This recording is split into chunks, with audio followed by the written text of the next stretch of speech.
এই এলাকায় প্রত্যেকটা ঘর একটা মিনি, কি বলে এটাকে, কসমেটিক্সের দোকান, ঠিক না?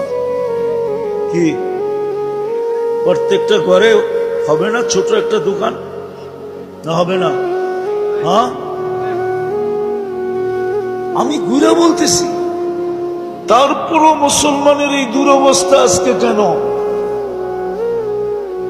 দুনিয়ার 70% ধন সম্পদ মুসলমানদের পকেটে, মুসলমানদের পায়ের নিচে।